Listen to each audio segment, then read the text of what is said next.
La Banque mondiale a présenté son rapport sur l'économie de la Côte d'Ivoire, un rapport toujours très attendu par le pouvoir public et autres partenaires économiques privés. Les détails dans ce journal. Voici pour le sommaire. Bonsoir à tous et merci de vous informer sur Business 24 Africa. Commençons par cette information. La Banque mondiale a présenté ce jeudi son rapport sur la situation économique récente de la Côte d'Ivoire. Le troisième du genre, toujours très attendu par le pouvoir public et autres partenaires économiques privés. Le rapport confirme la croissance économique du pays, mais note un déphasage entre la volonté nationale d'aller à l'émergence et le système financier. Un système qui, au dire de la Banque mondiale, doit absolument faire sa mue et surtout s'adapter aux nouveaux besoins des populations. Jean-Charles Sibaï et Mondésir Nassimanto, Odifini. La situation économique en Côte d'Ivoire est bonne. Comme les deux précédentes, la troisième édition du rapport sur la situation économique récente de la Côte d'Ivoire confirme la croissance économique du pays qui est de 9%. Une croissance rapide saluée par l'institution de Bretton Woods, mais qui, pour être soutenue à l'épreuve du temps, doit relever certains défis.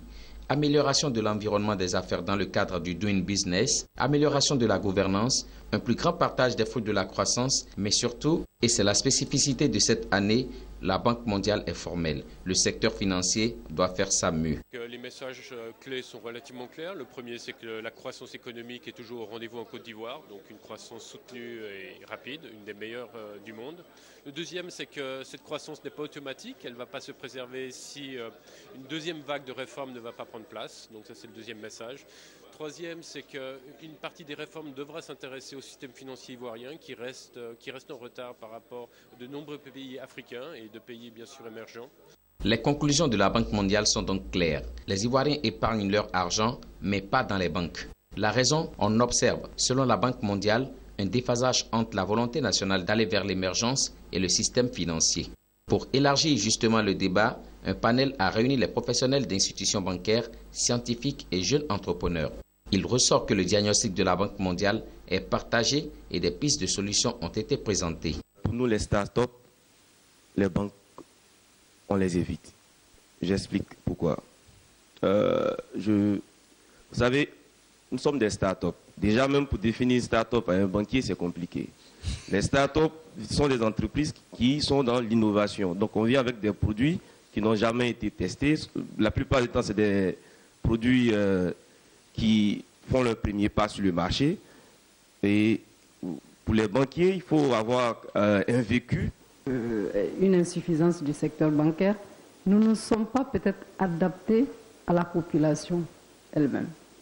Parce que c'est plus facile pour un opérateur d'aller vers les opérateurs mobiles qu'aller à la banque, au guichet de la banque. D'abord, pour ouvrir un compte à la banque, on vous demande votre pièce d'identité, votre justification de domicile, la facture d'eau, la facture d'électricité. Le mobile money, le mobile banking se développe en Côte d'Ivoire de façon très rapide, comparativement même aux autres pays de la sous-région. Et c'est pour dire que les Ivoiriens, on s'en tient vite. On a besoin de sécuriser notre argent, mais au lieu maintenant de garder cet argent à la maison, on préfère mettre dans le système de la téléphonie mobile, donc du mobile banking, de manière à pouvoir utiliser cet argent à tout moment. Mais ce que nous retenons, c'est que cet argent est à court terme. Ce que nous retenons, c'est que c'est tout juste de l'argent pour la consommation et non pas pour l'investissement. Donc comment utiliser, quelles sont les mesures à mettre en place, à prendre pour que cet argent puisse se transformer en capacité d'investissement. Donc ce sont les réflexions dont on a parlé. Nous avons adopté l'année dernière au mois de décembre une loi sur le crédit bail, parce que le crédit bail apparaît aujourd'hui comme un mode alternatif de financement pour les PME. Vous savez que nous avons une économie où plus de 80% des entreprises en Côte d'Ivoire sont des PME, alors qu'elles ne contribuent qu'à hauteur d'environ 20% du PIB.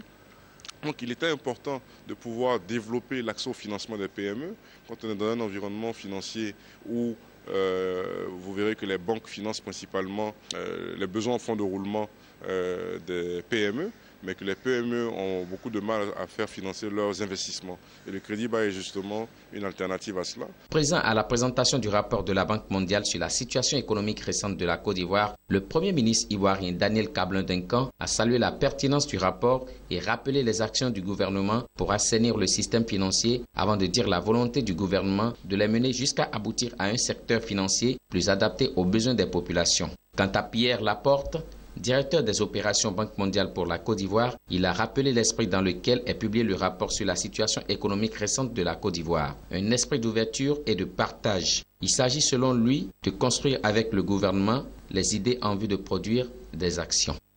Le salon de vulgarisation du schéma directeur du Grand Abidjan a enregistré une participation de 37 aménageurs fonciers professionnels agréés, au nombre desquels Aza Group. Cette société dit vouloir accompagner le développement de la Côte d'Ivoire en mettant à la disposition des Ivoiriens des terrains aménagés, viabilisés et sécurisés. C'était à l'occasion d'une conférence de presse qu'elle a organisée en marge de ce salon. Restons toujours avec Lawani Babatunde et Frida Yoro. Au cours de cette conférence de presse, Aza Group a tenu à rassurer plus d'un quant à sa capacité à mettre à disposition des Ivoiriens des terrains aménagés, viabilisés et sécurisés. Pour ce faire, la société d'aménagement de terrain dit disposer suffisamment de compétences et d'expertise pour répondre aux attentes des Ivoiriens. Aujourd'hui, nous avons acquis de l'expérience avec des chantiers antérieurs, notamment l'aménagement de notre promotion immobilière du nom de Makadi, et aussi par rapport aux travaux de reprofilage lourd et des traitements de points critiques dans le Bunkani. À côté de l'expertise de l'aménagement foncier, il y a aussi de l'expertise en termes de construction de bâtiments et de réhabilitation.